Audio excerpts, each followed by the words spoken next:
ഇന്ത്യയുടെ മതനിരപേക്ഷ ജനാധിപത്യത്തിൻ്റെ അടിത്തറ തന്നെ തകർക്കുന്ന രീതിയിലാണ് മന്ദിർ മന്ത്രിസ്ഥാപനവും ഒക്കെ തന്നെ അരങ്ങേറിയത്.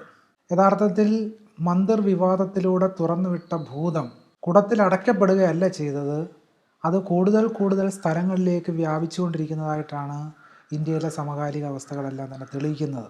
അത് സുപ്രീം കോടതിയിലൂടെ തന്നെ ഗ്യാൻവാപ്പിയുമായി ബന്ധപ്പെട്ട് വന്ന വിധിയിലൂടെ അത് കൂടുതൽ ശക്തമായി. ബാബറി മസ്ജിദിൻ്റെ തകർക്കൽ, പിന്നീട് വന്ന മന്ദിർ സ്ഥാപനം, ഇതൊക്കെ തന്നെ താൽക്കാലികമായെങ്കിലും പ്രശ്നത്തിന് വിരാമമാകുമെന്ന് മതനിരപേക്ഷ വിശ്വാസികളും ജനാധിപത്യവാദികളും ഒക്കെ ഒരുപോലെ കരുതിയിരുന്നു. പക്ഷേ അങ്ങനെ അല്ല എന്ന് നമുക്കിപ്പോൾ ബോധ്യപ്പെട്ടിരിക്കുന്നു. അതിന് രണ്ട് കൂട്ടം കാരണങ്ങളുണ്ട്. ഒന്ന്, ഈ മന്ദിർ വിവാദം ഉടലെടുത്ത ഘട്ടത്തിൽ തന്നെ രാമക്ഷേത്ര സംബന്ധിയായ കാര്യം പറയുമ്പോൾ തന്നെ അന്ന് അവർ ഉന്നയിച്ചത് ചില ക്ഷേത്രങ്ങൾ സ്ഥാപിക്കാൻ ഇനിയും ബാക്കിയാണ് എന്നുള്ളതാണ്. അതാണ്, മധുരയും കാശിയും അവശേഷിക്കുകയാണ് അതിൻ്റെ സ്ഥാപനത്തിന് വേണ്ടി. അതിലേക്കുള്ള യുക്തികളെ അടിയുറപ്പിക്കുന്ന രീതിയിലുള്ള പ്രചാരണ കോലാഹലങ്ങളും വിദ്വേഷ പ്രചാരണങ്ങളും അപരവൽക്കരണവുമാണ് ഇപ്പോൾ നടന്നുകൊണ്ടിരിക്കുന്നത്. ഇതിൻ്റെ ഒരു പൊളിറ്റിക്സ് എന്ന് പറഞ്ഞാൽ ഇത് കേവലം മന്ത്രിസ്ഥാപനങ്ങൾ മാത്രമല്ല, ഇന്ത്യയുടെ ജനാധിപത്യ അടിത്തറയെ തകർക്കുക. ഞാൻ ആദ്യം സൂചിപ്പിച്ചതുപോലെ, രണ്ട്, ജനങ്ങളെ തമ്മിൽ അകറ്റുക എന്നുള്ളതാണ്. ജനങ്ങളെ സമ്പൂർണ്ണമായി അകറ്റുക, ജനങ്ങളെ മതയുക്തിക്കകത്തേക്കും ബ്രാഹ്മണ്യത്തിൻ്റെ യുക്തിക്കകത്തേക്കും മനുഷ്യരെ ചുരുക്കുക.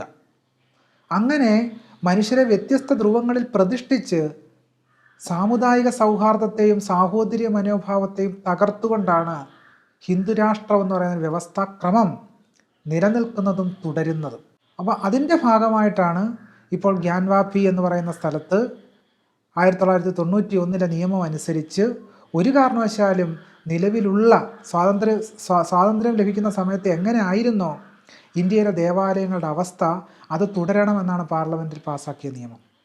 എന്നാൽ പിന്നീട് ഗ്യാൻവാപ്പിയുമായി ബന്ധപ്പെട്ട ഒരു വിഷയം വരുമ്പോൾ 91 നിയമം ഇതിന് തടസ്സമല്ലെന്നും ദേവാലയത്തിൻ്റെ സ്വഭാവം മാറ്റുന്നതിന് മാത്രമേ പ്രശ്നമുള്ളൂ എന്നും പൂർവ്വകാലത്ത് അത് എന്തായിരുന്നു എന്ന് അന്വേഷിക്കുന്നതിന് ഈ നിയമം തടസ്സം നിൽക്കുന്നില്ല എന്നും പറഞ്ഞുകൊണ്ടാണ് ബ്രാഹ്മണ്യത്തിന് വേണ്ടി വാദിക്കുന്ന ജഡ്ജിമാർ വിധി എഴുതിയത്.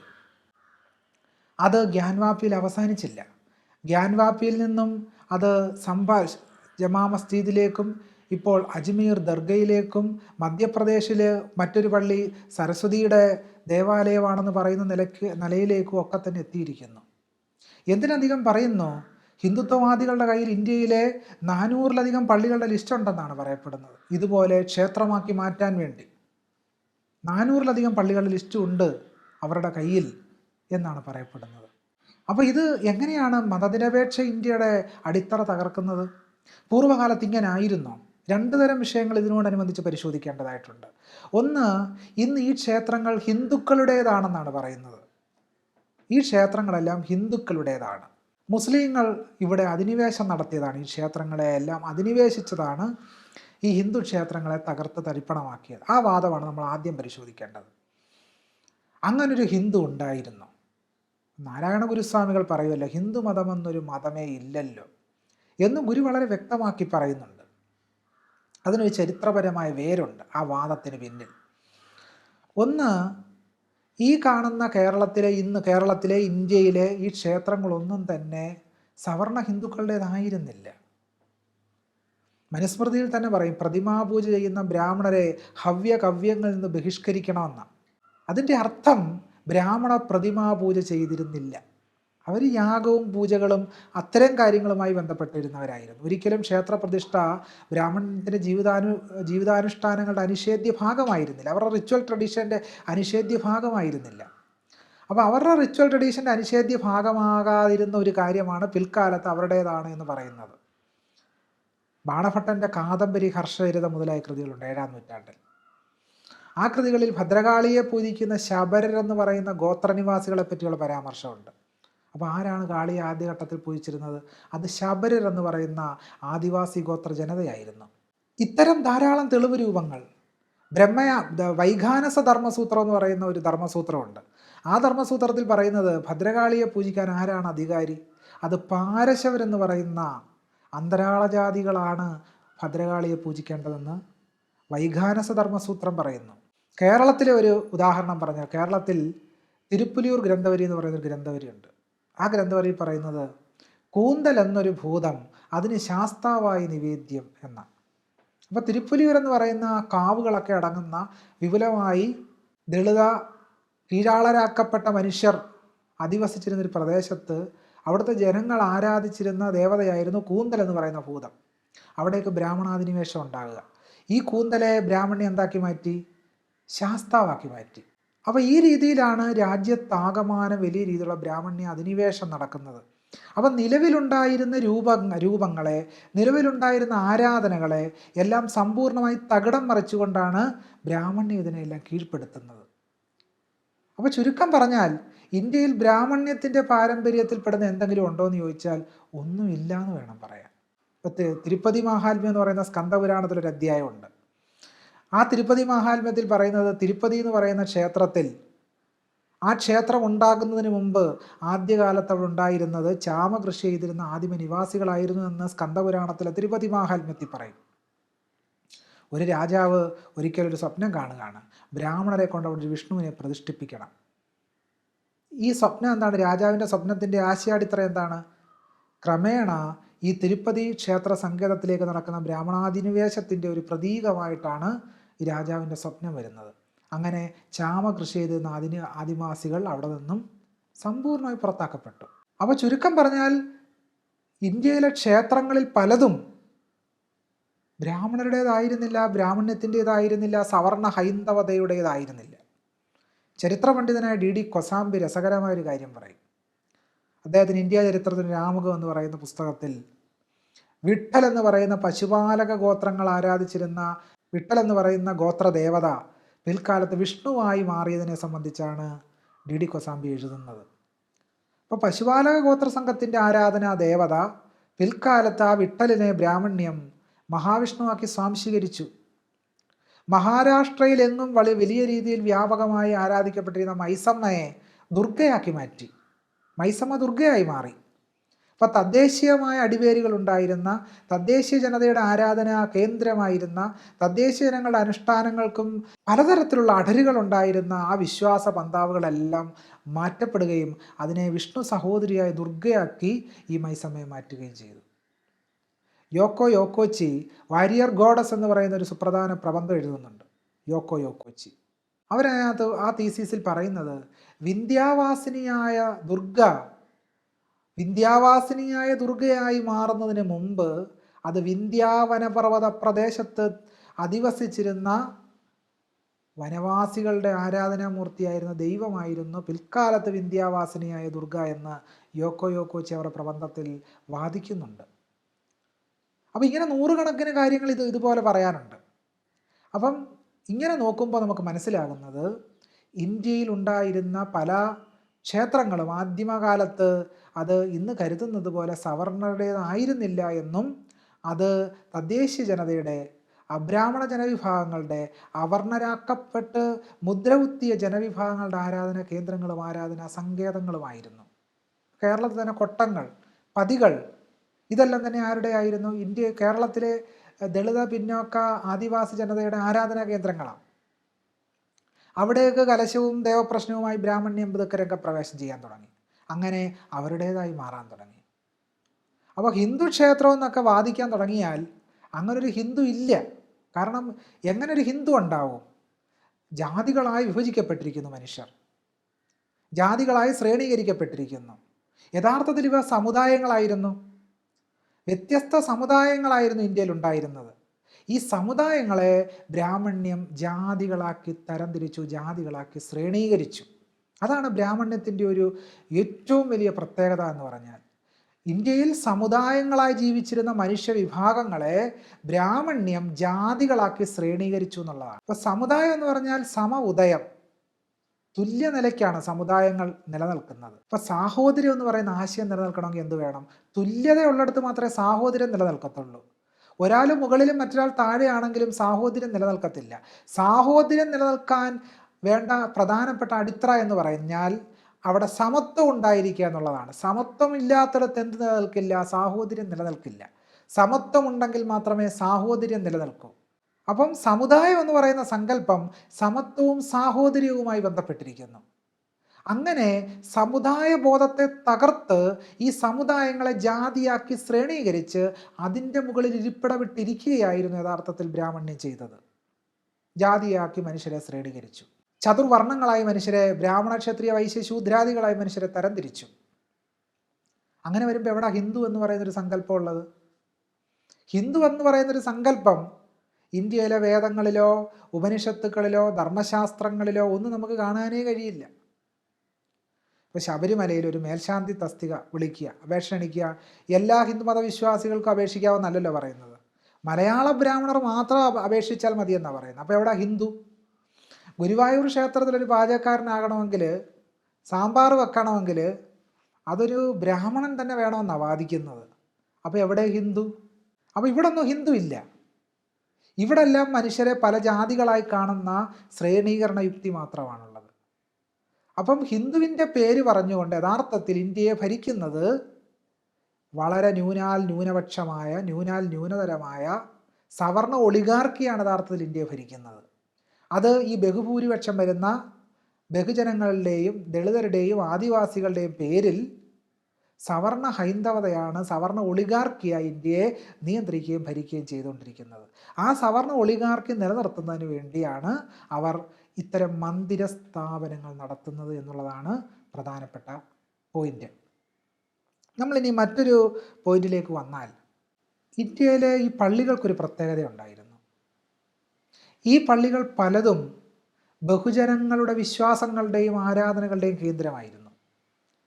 ഇപ്പോൾ നമ്മൾ നോക്കുകയാണെങ്കിൽ ഈ മൊയിനുദ്ദീൻ ചിസ്തിയുടെ അജ്മീർ ദർഗ, ആ അജ്മീർ ദർഗയിൽ മുസ്ലിങ്ങൾ മാത്രമല്ലല്ലോ പോയി പ്രാർത്ഥിക്കുന്നത്, വ്യത്യസ്ത മതവിശ്വാസികൾ പോയി പ്രാർത്ഥിക്കാറുണ്ടായിരുന്നു. സൂഫികളെ വ്യത്യസ്ത മതവിശ്വാസികൾ ആരാധിച്ചിരുന്നു. ഡൽഹിയിലെ കേന്ദ്രത്തിലേക്ക്, ഡൽഹിയിലെ ഒരു പ്രസിദ്ധനായ സൂഫി വര്യൻ്റെ കബറിടത്തിലേക്ക് ഇന്ത്യയിലെ വ്യത്യസ്ത മതവിശ്വാസികൾ പോയി പ്രാർത്ഥിക്കാറുണ്ട്. മഹാരാഷ്ട്രയിലെ ഹാജി അലി ദർഗ വലിയൊരു വിശ്വാസ കേന്ദ്രമാണ്. അവിടെ എല്ലാ മതവിശ്വാസികളും പ്രാർത്ഥനയോടുകൂടി പോയി നിൽക്കാറുണ്ട്. അത് നേരിട്ട് കണ്ടിട്ടുള്ള ഒരാൾ കൂടിയാണ് ഞാൻ. അപ്പോൾ ഇങ്ങനെ നോക്കിയാൽ, മറ്റൊരു ഉദാഹരണം കൂടെ നോക്കിയാൽ, ഗുജറാത്തിലെ ഇമാം ഷാ മസ്ജിദ് അത് സംരക്ഷിക്കുന്നത് പട്ടേൽമാരാണ്, മറ്റാരുമല്ല. അതുപോലെ രാജസ്ഥാനിലെ ഗോഗോ മോർഹി ക്ഷേത്രം, ഈ രാജസ്ഥാനിലെ ഗോഗോ മോർഹി ക്ഷേത്രത്തിന് പ്രത്യേകതയുണ്ട്. ആ ക്ഷേത്രത്തിന് മുമ്പിൽ കല്ലിൽ കൊത്തിയിരിക്കുന്നത് അല്ലാഹുവിന് സ്തുതി എന്നാണ്. അല്ലാഹുവിന് സ്തുതി എന്നാണ് ഈ രാജസ്ഥാനിലെ ഗോഗോ മോർഹി ക്ഷേത്രത്തിൽ കൊത്തിവെച്ചിരിക്കുന്നത്. ഇതെങ്ങാനും ഹിന്ദുത്വവാദികളുടെ ശ്രദ്ധയിൽപ്പെട്ടാൽ അവർ ആദ്യം തകർക്കാൻ ശ്രമിക്കുന്നത് ഈ ക്ഷേത്രത്തിന് മുമ്പ് കല്ലിൽ കൊത്തിയിരിക്കുന്ന അല്ലാഹുവിന് സ്തുതി എന്ന് പറയുന്ന ആ വാചകം എടുത്തു കളയാനും തല്ലി തകർക്കാനുമായിരിക്കും ആദ്യം ശ്രമിക്കുക. അള്ളോപനിഷത്തുണ്ടായ ഇന്ത്യയാണല്ലോ ഇത്. അള്ളോപനിഷത്തുണ്ടായ ഇന്ത്യയാണ്. അള്ളോപനിഷത്ത് എന്ന് പറഞ്ഞ ഉപനിഷത്ത് ഇന്ത്യയിലുണ്ടായി മുഗൾ കാലഘട്ടത്തിൽ. അത്തരം സാംസ്കാരികമായൊരു സമന്വയം, സാംസ്കാരികമായ സാഹോദര്യ ബോധം ഇന്ത്യയിൽ വളരെ ശക്തമായിട്ടുണ്ടായിരുന്നു. അതില്ല എന്ന് നമ്മൾ വാദിക്കേണ്ടതില്ല. അതുപോലെ തിരുപ്പതി ബാലാജിയുടെ രണ്ടാമത്തെ പത്നി ഒരു സുൽത്താൻ്റെ മകളായ ബീബി നാഞ്ചിറയാണെന്ന് വളരെ ശക്തമായ ഒരു ഐതിഹ്യം പ്രചാരത്തിലുണ്ട്. അതുപോലെ ഉത്തർപ്രദേശിലെ ബഹ്റൈച്ച് പ്രദേശത്ത് മുസ്ലിം പോരാളിയായ ഖാസി മിയാനെ കോട്ടാൻകോട്ട് ഹിന്ദുക്കൾ മടികൂടാതെയാണ് ആരാധിക്കുന്നത്. ബംഗാൾ ഉൾക്കടലിന് സമീപത്തുള്ള കണ്ടൽക്കാടുകളുടെ സംരക്ഷകയായി പൂജിക്കപ്പെടുന്നത് ബോൻ ബീവി എന്ന് പറയുന്ന മുസ്ലിം ദേവതയാണ്. ബോൻ ബീവി എന്ന് പറയുന്ന മുസ്ലിം ദേവത. ഇതാണ് വൈവിധ്യങ്ങളുടെ സഹവർത്തിത്വം എന്ന് പറയുന്ന ആശയം. ഇത് ഇന്ത്യയിൽ നിലനിൽക്കുന്നുണ്ട് ഇത്തരം ഒരു സാഹോദര്യം. നമ്മുടെ നാട്ടിൽ ഇപ്പോഴും പ്രാദേശികമായി നിലനിൽക്കുന്ന മറ്റൊരു കാര്യം കൂടി നമ്മൾ ഇത്തരണത്തിൽ ചിന്തിക്കേണ്ടതായിട്ടുണ്ട്. ആളുകൾ ഇപ്പോഴും രോഗം വരുമ്പോൾ, ദുരിതം സാഹചര്യങ്ങൾ നേരിടുമ്പോൾ പല പള്ളികളിലെ ഉസ്താദുമാരെ കാണുവാൻ പോകാറുണ്ട്. മുസ്ലിങ്ങളെന്നോ ക്രിസ്ത്യാനികളെന്നോ ഹിന്ദു എന്നോ ഭേദമില്ലാതെ മനുഷ്യർ ഇത്തരം ആശ്രയങ്ങളിൽ അഭയം തേടാറുണ്ട്. എത്രയോ ദർഗകൾ അങ്ങനെ വ്യത്യസ്ത മതവിശ്വാസികളുടെ ആദരാർപ്പണ കേന്ദ്രമായും ഇപ്പോഴും മാറി നിൽക്കുന്നുണ്ട് ഇന്ത്യയിൽ, മാറി തീർന്നിട്ടുണ്ട് ഇന്ത്യയിൽ. അപ്പോൾ ഇത് വിശ്വാസ സാഹോദര്യം എന്ന് പറയുന്നൊരു ആശയമുണ്ട്. മനുഷ്യർക്കിടയിലുള്ള സാഹോദര്യം, വിശ്വാസത്തിലും അത്തരം ഒരു സാഹോദര്യം പുലർത്തപ്പെട്ടിരുന്നു. അപ്പോൾ ഈ വിശ്വാസ സാഹോദര്യത്തെ സമ്പൂർണ്ണമായി തകർക്കുക എന്നുള്ളതാണ് ഹിന്ദുത്വത്തിൻ്റെ ആദ്യത്തെ അജണ്ട എന്ന് പറയുന്നത്. മനുഷ്യരങ്ങനെ എല്ലാത്തിലും വിശ്വസിക്കേണ്ട, ഹിന്ദുക്കൾ രാമനിലും കൃഷ്ണനിലും അങ്ങനെയുള്ളവരിലും മാത്രം വിശ്വസിച്ചാൽ മതി എന്ന് പറയുന്ന യുക്തിക്കകത്തേക്ക് മനുഷ്യരെ തളച്ചിടുക. ആലുവ സർവമത സമ്മേളനത്തിൻ്റെ കാതൽ എന്ന് പറയുന്നത് വിശ്വാസത്തിൻ്റെ പേരിൽ അപരവൽക്കരണം പാടില്ല എന്നുള്ളതായിരുന്നു. നാരായണ ഗുരുസ്വാമികളും സത്യവ്രത സ്വാമികളും ഉറപ്പിച്ചു പറഞ്ഞത് രാമൻ്റെ മതം കൃഷ്ണനെ അടിച്ചേൽപ്പിക്കാൻ പാടില്ല, രാമൻ്റെ മതം കൃഷ്ണനെ അടിച്ചേൽപ്പിക്കാൻ പാടില്ല. രാമനൊരു മതം, കൃഷ്ണനൊരു മതം, രാമകൃഷ്ണന് മറ്റൊരു മതം, 5000 കോടി ജനങ്ങൾക്ക് 5000 മതം. മതമെന്നാൽ അഭിപ്രായമാണല്ലോ എന്ന് ഗുരുസ്വാമികൾ പറഞ്ഞു വെച്ചു. മതമെന്നാൽ അഭിപ്രായമാണ്, അതായത് അത് ഒരുവൻ്റെ ആധ്യാത്മിക ബോധമാണ്. ആ ആധ്യാത്മിക ബോധം വെളിപ്പെടുത്തേണ്ടതായിട്ടില്ല. ഒരാൾ കുട്ടിച്ചാത്തനെ ആരാധിക്കുന്നതിൻ്റെ പേരിൽ അയാൾ അപരവൽക്കരിക്കപ്പെടാൻ പാടില്ല. ഒരാൾ മുസ്ലിം ആയിരിക്കുന്നു എന്നതിൻ്റെ പേരിൽ അയാൾ അപരവൽക്കരണം നേരിടാൻ പാടില്ല. ഒരാൾ യക്ഷിയെ ആരാധിക്കുന്നതിൻ്റെ പേരിൽ ഇന്ത്യയിൽ അപരവൽക്കരണം നേരിടാൻ പാടില്ല. ഇതായിരുന്നു ഗുരുവിൻ്റെ ദർശനത്തിൻ്റെ കാതൽ. വിശ്വാസത്തിൻ്റെ പേരിൽ അപരവൽക്കരണം പാടില്ല. പക്ഷേ ഇന്ന് ഇന്ത്യയിൽ സംഭവിച്ചുകൊണ്ടിരിക്കുന്ന എന്താണ്? വിശ്വാസത്തിൻ്റെ പേരിൽ ഭീകരമായ അപരവൽക്കരണം നടന്നുകൊണ്ടിരിക്കുന്നു. ഇപ്പോൾ ഇന്ത്യയിൽ നിരവധി മുസ്ലിം ദേവാലയങ്ങൾ അതിൻ്റെ അടിയിൽ എന്താണ് എന്ന് അറിയാൻ വേണ്ടി കുഴിച്ചു നോക്കുന്നതിന് വേണ്ടിയുള്ള ശ്രമം വളരെ അഗാധമായി നടന്നുകൊണ്ടിരിക്കുകയാണല്ലോ. നേരെ തിരിച്ചൊന്ന് നമ്മൾ ചിന്തിക്കുക. ഈ കോട്ടാൻകോട്ട് ഹിന്ദു ദേവാലയങ്ങളുടെ അടിയിൽ ഒരു ബുദ്ധക്ഷേത്രമുണ്ട് എന്ന് വാദിച്ച് ആരെങ്കിലും സുപ്രീം കോടതിയിൽ ചെന്നാൽ ആ ഹിന്ദു ദേവാലയങ്ങൾ ഇതുപോലെ സർവേ നടത്തുവാൻ ഭരണകൂട ശക്തികൾ തയ്യാറാകുമോ എന്നൊരു ചോദ്യം നമ്മൾ ഉന്നയിക്കേണ്ടതുണ്ട്. ഇന്ത്യയിലെ ആദിവാസികളും ദളിതരും തങ്ങളുടെ ഗോത്രദേവതകൾ, തങ്ങളുടെ പൂർവ്വകാല മഹിമ ഉൾക്കൊള്ളുന്ന ദേവതാ വൃന്ദങ്ങൾ, ആരാധനാമൂർത്തികൾ ഈ ക്ഷേത്രങ്ങൾ അടിയിൽ എവിടെയോ മറഞ്ഞു കിടപ്പുണ്ട്, അതിന് ഞങ്ങളുടെ കയ്യിൽ തക്കതായ തെളിവുണ്ട് എന്ന് കോടതിയെ, ഭരണകൂട ശക്തികളെ സമീപിച്ചാൽ എന്തായിരിക്കും ഭരണകൂടത്തിൻ്റെയും കോടതിയുടെയും സമീപനം?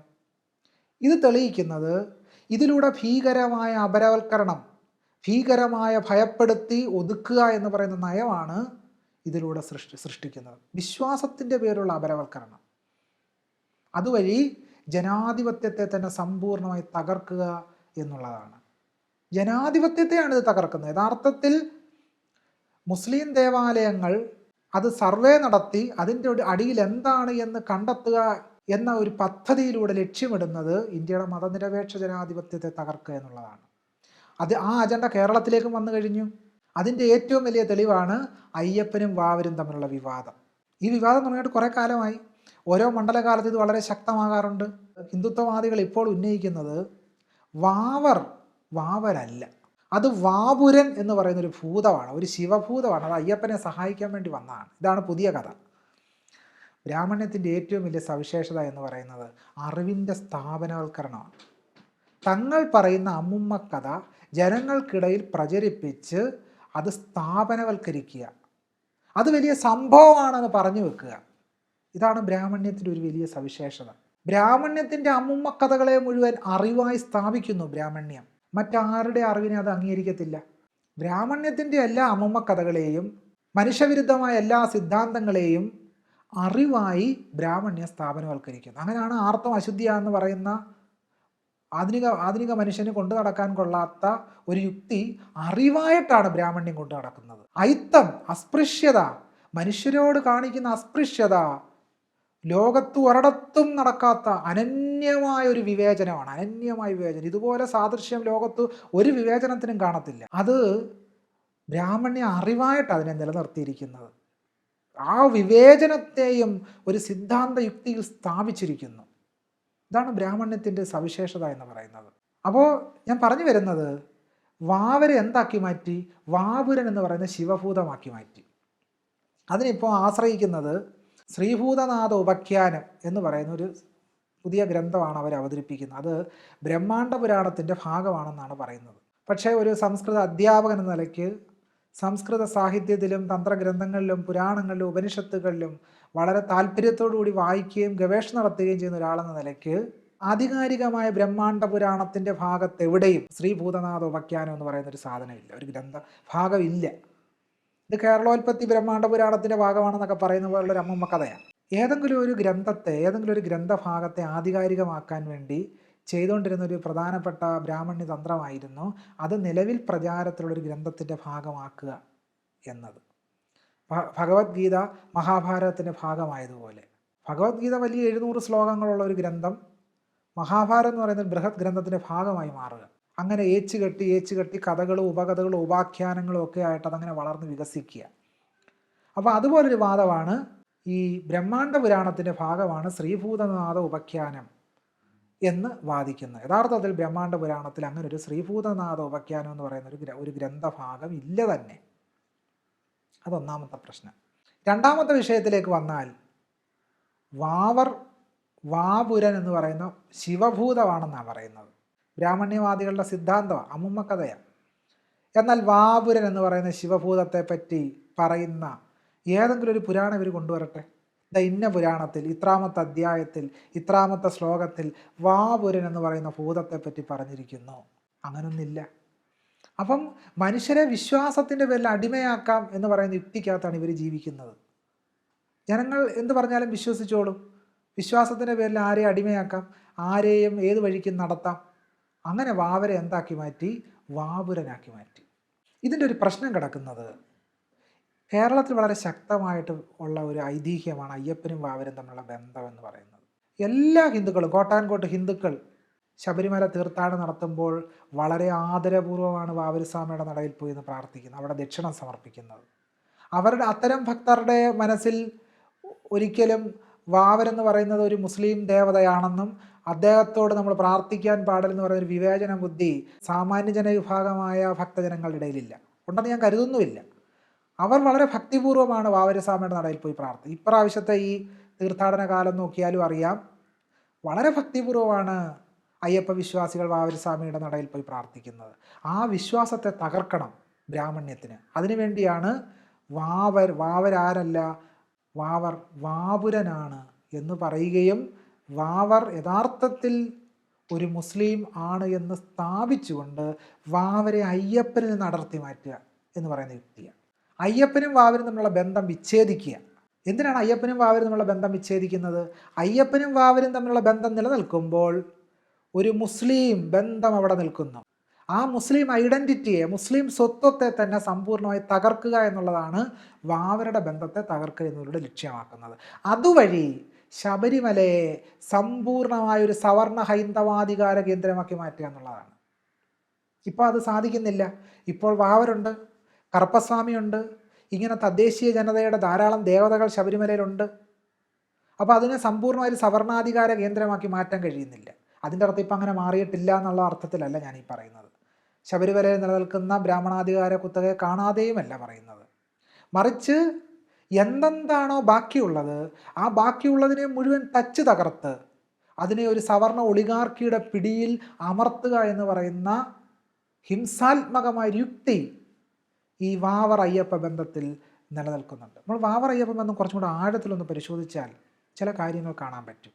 ഈ PS തെക്കുംഭാഗം എന്ന് പറയുന്ന അന്വേഷണാത്മക പത്രപ്രവർത്തനം നടത്തുകയും ചരിത്രപരമായി ധാരാളം അന്വേഷണങ്ങൾ നടത്തുകയും ചെയ്തുകൊണ്ടിരുന്ന ഒരു മഹൽ വ്യക്തിയാണ് PS തെക്കുംഭാഗം. അദ്ദേഹത്തിൻ്റെ ശബരിമലയെ സംബന്ധിച്ചൊരു ഗ്രന്ഥമുണ്ട്. അതിൽ വാവരുടെ ചെപ്പേട്, ചെമ്പഴന്നൂർ ചെപ്പേട് തുടങ്ങിയ ചെപ്പേടുകളെല്ലാം അദ്ദേഹം ഉദ്ധരിക്കുന്നുണ്ട്. ഈ വാവരുടെ ചെപ്പേടിൽ ഒരിടത്ത് പറയുന്നത് ശബരിമലയിൽ മകരവിളക്ക് കാലത്ത് വാവരുസ്വാമിയുടെ കുടുംബത്തിൽപ്പെട്ട ഒരാൾക്ക് ഈ മകരവിളക്ക് കാലത്ത് ശബരിമലയിൽ വന്ന് 36 ആടുകളെ ബലി കഴിക്കുവാനും അദ്ദേഹത്തിന് 40 അടി ചതുരശ്രകോൽ സ്ഥലം അതിനുവേണ്ടി അനുവദിക്കുകയും ചെയ്യുന്ന ഒരു രേഖയാണ് വാവരുടെ ചെപ്പേട് എന്ന് പറയുന്നത്. ചെമ്പഴന്നൂർ ചെപ്പേട് എന്ന് പറയുന്ന മറ്റൊരു ചെപ്പേടുമുണ്ട്. അതിൽ വാവരുടെ കുടുംബത്തിൽ പിൽക്കാലത്ത് ഈ തർക്കങ്ങൾ വരുന്നുണ്ടല്ലോ.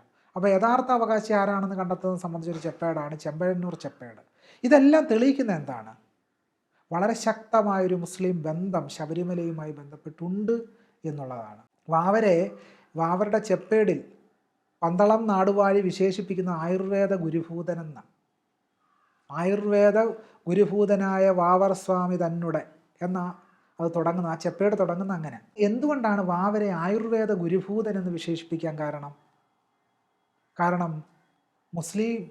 അന്നത്തെ മുസ്ലിം പാരമ്പര്യവുമായി ബന്ധപ്പെട്ട് ആയുർവേദ ചികിത്സ നിലനിൽക്കുന്നുണ്ടായിരുന്നു. നമ്മൾ ആയുർവേദം എന്ന് പറയുമ്പോൾ വളരെ പെട്ടെന്ന് ഒരു ഹൈന്ദവമായ പശ്ചാത്തലത്തിലേക്കാണ് കൊണ്ടുവരുന്നത്. ചരക സംഹിത, സുശ്രുത സംഹിത, അഷ്ടാംഗ ഹൃദയം എന്നൊക്കെ പറയുന്ന വേറൊരു ലോജിക്കിലേക്കാണ് നമ്മൾ പോകുന്നത്. മറിച്ച് ഇന്ത്യയിലെ കേരളത്തിലേക്ക് വന്ന അറേബ്യൻ, പേർഷ്യൻ, മുസ്ലിം ബന്ധത്തിലുള്ള ഒരു ചികിത്സാ പാരമ്പര്യം വളരെ ശക്തമായി കേരളത്തിൽ ഉണ്ടായിരുന്നു എന്നുള്ളത് നമുക്ക് അംഗീകരിക്കാൻ പറ്റുന്നില്ല. ഇത് ജ്യോതിശാസ്ത്രത്തിലും ഗണിതത്തിലും ഒക്കെ വളരെ ശക്തമായ ഒരു അറേബ്യൻ വേര് കേരളത്തിലേക്കുള്ള കുടിയേറ്റ നിമിത്തം ഉണ്ടായി വന്നിട്ടുണ്ട്. അത് നമ്മൾ കാണാതെ പോകരുത്.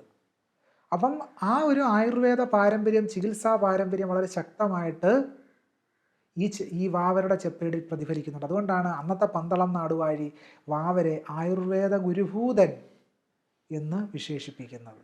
അപ്പം വാവരെ ആയുർവേദ ഗുരുഭൂതൻ എന്ന് വിശേഷിപ്പിക്കുമ്പോൾ ധന്വന്തിരിയെ ആയുർവേദത്തിൻ്റെ വൈദ്യനാഥനായിട്ടാണ് വിശേഷിപ്പിക്കുന്നത്. ഇതൊരു താരതമ്യത്തിന് പോലും ഇപ്പോൾ അർഹമല്ല. വാവരെ ആയുർവേദ ഗുരുഭൂതൻ എന്നൊക്കെ ഇന്നിപ്പോൾ പറഞ്ഞാൽ വലിയ ലഹള തന്നെ നടക്കുന്ന നിലയിലേക്ക് മനുഷ്യരുടെ ഇടയിലുള്ള ചിന്തകൾ വിഭാഗീയമായിരിക്കുന്നു, അത്രമേൽ വിഭാഗീയമായിരിക്കുന്നു. അപ്പോൾ ഇങ്ങനെ നോക്കിയാൽ കേരളത്തിൽ നിലനിൽക്കുന്ന, ഇന്ത്യയിലാകമാനം ബാധിച്ചിരിക്കുന്ന മുസ്ലിം അപരവൽക്കരണവും ആ മുസ്ലിം അപരവൽക്കരണത്തിന് ആഴം വർദ്ധിപ്പിക്കുക എന്ന ലക്ഷ്യത്തിന്മേലാണ് ഈ ഭീകരമായ രീതിയിലുള്ള ഈ ദേവാലയങ്ങൾ അടിത്തറ തോണ്ടിയേ അടങ്ങൂ എന്ന് പറയുന്നത്. ഇതിലൂടെ തെളിയുന്ന മറ്റൊരു കാര്യം കൂടി നമ്മൾ പരിഗണിക്കാതെ പോകരുത്. ഹിന്ദുരാഷ്ട്രം എന്ന് പറയുന്നത് വരാനിരിക്കുന്ന ഒരു പ്രതിഭാസമല്ല. അപ്പോൾ പുലി വരുന്നേ എന്ന് പറയുമല്ലോ. അപ്പം പുലിയെ കാത്തിരിക്കുക, എപ്പോഴാണ് ഇനി പുലി വരുന്നത്? അപ്പോൾ പുലി വരുമ്പോൾ നമ്മൾ സജ്ജമായാൽ മതി എന്നുള്ള നിലയ്ക്കാണ് ഇപ്പോൾ കാര്യങ്ങൾ നടന്നുകൊണ്ടിരിക്കുന്നത്. യഥാർത്ഥത്തിൽ പുലി വന്നു കഴിഞ്ഞു. അത് കോടതിയുടെ വിധിന്യായങ്ങളിലൂടെ നടന്നു കഴിഞ്ഞു. അതിൻ്റെ ഒരു ഉദാഹരണമാണ് ഈ 91 നിയമത്തെ തടഞ്ഞു വെച്ചുകൊണ്ട് പാർലമെൻറ്റ് പാസ്സാക്കിയ ഒരു നിയമം.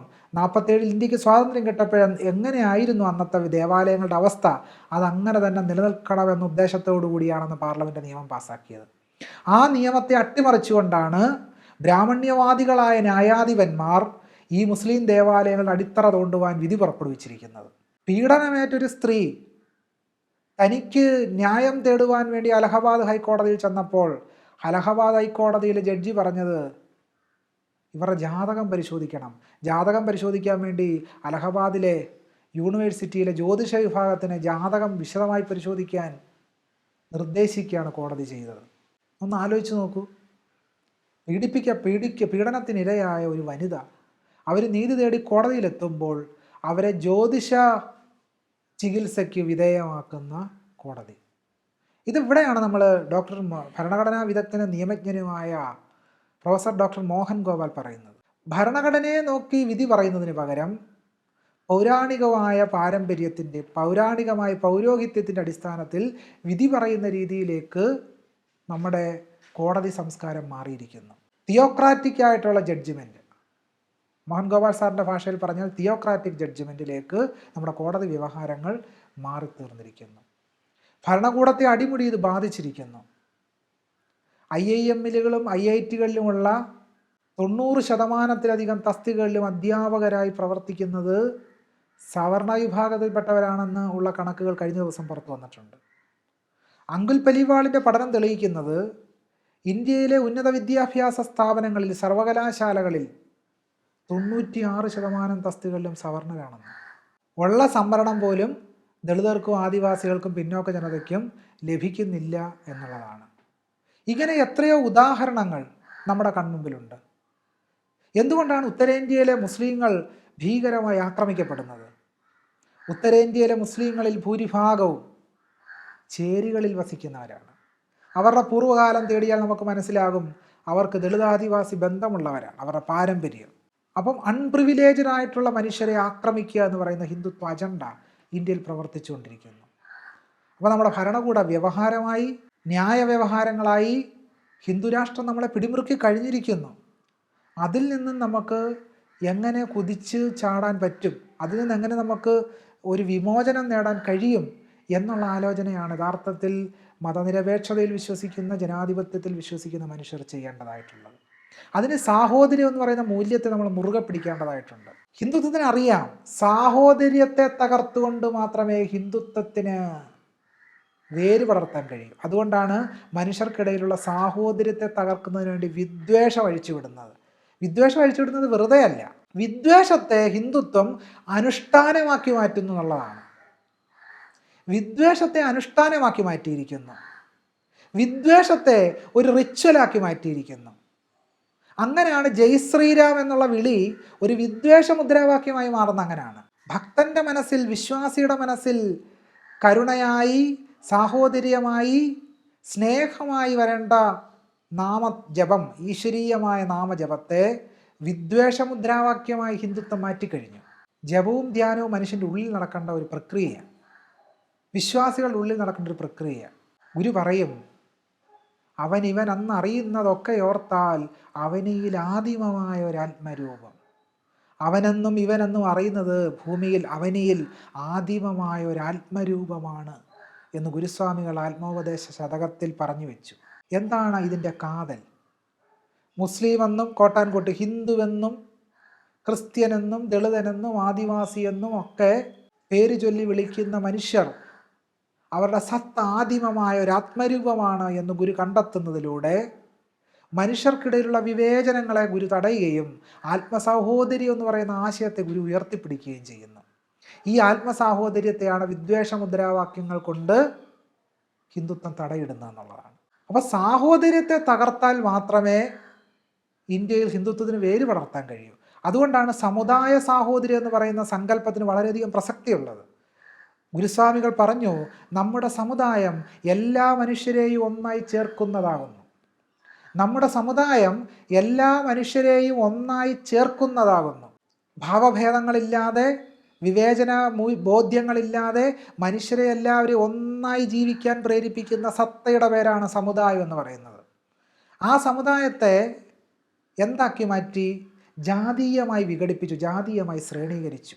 അതുകൊണ്ടാണ് ഗുരു സാഹോദര്യം എന്ന് പറയുന്ന മൂല്യത്തിന് ഇത്രമാത്രം പ്രാധാന്യം കൊടുക്കുകയും തനിക്ക് ക്ഷേത്രങ്ങൾ സ്ഥാപിച്ചതുപോലെ മോസ്കുകൾ സ്ഥാപിക്കാൻ മടിയില്ല എന്ന് പ്രഖ്യാപിച്ചതും തൻ്റെ സുഹൃത്തായ ഒരു മുസ്ലിമിനോട് താങ്കൾക്ക് ഖുർആൻ ഓതുവാനും പ്രാർത്ഥിക്കുവാനും ശിവഗിരിയിൽ ഇടമൊരുക്കാമെന്ന് ഗുരുസ്വാമികൾ പറഞ്ഞു വെക്കുകയും ചെയ്തത്. ഗുരുവിൻ്റെ സർവമത സമ്മേളനത്തിൻ്റെ കാതൽ തന്നെ ഈ വിശ്വാസങ്ങളുടെ പേരിലുള്ള വൈരം ഇല്ലാതാക്കുക എന്നുള്ളതായിരുന്നു. ഇന്നെന്താണ് ഹിന്ദുത്വം ചെയ്തുകൊണ്ടിരിക്കുന്നത്? വിശ്വാസങ്ങളുടെ പേരിൽ മനുഷ്യരെ പരസ്പരം വൈരപ്പെടുത്തുക, മനുഷ്യർക്കിടയിൽ ശത്രുത സ്ഥാപിക്കുക, സാഹോദര്യം എന്ന് പറയുന്ന മൂല്യത്തെ സമ്പൂർണ്ണമായി മനുഷ്യർക്കിടയിൽ നിന്ന് പിഴുതെറിയുക. അവിടാണ് ഗുരുസ്വാമികൾ എഴുതി വെച്ച വാക്യത്തിൻ്റെ ഏറ്റവും വലിയ പ്രസക്തി. സോദരത്വേന വാഴുന്ന മാതൃകാ സ്ഥാനമാണിത്. ഈ ഭൂമി മനുഷ്യരെല്ലാവരും സഹോദര തുല്യരായി കഴിയുന്ന ഭൂമിയാണ്, രാഷ്ട്രമാണ്, ദേശമാണ് എന്ന് ഗുരു ഭാവന ചെയ്തത്. അത് സംഭാലിൻ്റെ അടിത്തറ തോണ്ടുന്ന ഈ കാലത്ത്, അതിനുവേണ്ടി ലക്ഷ്യമിടുന്ന ഈ കാലത്ത്, ഗ്യാൻവാപ്പിയുടെ അടിത്തറ തോണ്ടുന്ന ഈ കാലത്ത് നാരായണ ഗുരുസ്വാമികൾ ജീവിച്ചിരിപ്പുണ്ടായിരുന്നുവെങ്കിൽ ഗുരുസ്വാമികൾ ഇതിന് തടയിടുമായിരുന്നു. Doctor B R Ambedkar annihilation of കാസ്റ്റിൽ പറയും, സാഹോദര്യത്തിൻ്റെ മറ്റൊരു പേരാണ് ജനാധിപത്യം. സാഹോദര്യത്തിൻ്റെ മറ്റൊരു പേരാണ് ജനാധിപത്യം. സാഹോദര്യമില്ലാതെ ജനാധിപത്യമില്ല. ഇവർ ഈ സംഭാലിൻ്റെയൊക്കെ അടിത്തറ തോണ്ടാൻ നടക്കുന്നല്ലോ. ഇവർ തന്നെയല്ലേ പറയുന്നത്, ഈശാവാസ്യം ഇതം സർവം യത്കിഞ്ചിത് ജഗത്യാം ജഗത് തേന തെക്തേന ഭുഞ്ചീത തേന തെക്തേന ഭുഞ്ചീത മാ ഘൃതക്കസ്യ സിദ്ധനം എന്നിവർ പറയും. എന്താണ്? ഗുരുസ്വാമികൾ ഇത് പരിഭാഷപ്പെടുത്തിയിട്ടുണ്ട്. ഈശൻ ജഗത്തിങ്കലെല്ലാം ആവസിക്കുന്നത് കൊണ്ടു നീ ചരിക്കമുക്തനായി ആശിക്കരുതാരുടെയും ധനം. ഈശൻ ജഗത്തിങ്കലെല്ലാം ആവസിക്കുന്നത് കൊണ്ടു നീ ചരിക്കമുക്തനായി ആശിക്കരുതാരുടെയും ധനം. ഹിന്ദുത്വവാദികളോട് പറയാനുള്ളത്, നിങ്ങൾ ഗുരുവാക്യങ്ങൾ ശ്രവിച്ച് ആരുടെയും ധനം ആശിക്കാതിരിക്കുക, ഏതെങ്കിലും പള്ളികൾ ആഗ്രഹിക്കാതിരിക്കുക, ഏതെങ്കിലും പള്ളി തോണ്ടി അവിടെ അതിനടിയിലിരിക്കുന്ന എന്തെങ്കിലും കണ്ടെത്തി അത് സ്വന്തമാക്കുക എന്ന് പറയുന്ന യുക്തിയെ വെടിയുക. ഗുരുസ്വാമികൾ നമ്മെ ഉപദേശിച്ചു, ആശിക്കരുതാരുടെയും ധനം. അപ്പോൾ ഈ ഒരു തത്വത്തിന് വലുതായ പ്രാധാന്യമുണ്ട്. അപ്പോൾ സാഹോദര്യം എന്ന് പറയുന്ന ദർശനമാണ് മതനിരപേക്ഷ ജനാധിപത്യ ഇന്ത്യയുടെ കരുത്തും കാതലും. അതിനെ മുറുകെ പിടിക്കുക എന്നുള്ളത് ഭരണകൂടങ്ങളുടെയും അതുപോലെ തന്നെ കോടതികളുടെയും ഒക്കെ തന്നെ ഏറ്റവും പ്രധാനപ്പെട്ട ഉത്തരവാദിത്വമാണ്. പക്ഷേ ഹിന്ദുത്വവാദികൾ നടത്തുന്ന സമ്മേളനത്തിൽ നിരവധി ജഡ്ജിമാർ പങ്കെടുക്കുന്ന ഒരു കാലഘട്ടത്തിൽ എങ്ങനെയാണ് സാധാരണക്കാരായ മനുഷ്യർ നീതി പ്രതീക്ഷിക്കുക എന്നുള്ളതാണ് ജനാധിപത്യ വിശ്വാസികളെ ഭീകരമായ രീതിയിൽ ആകുലപ്പെടുത്തുന്നത്.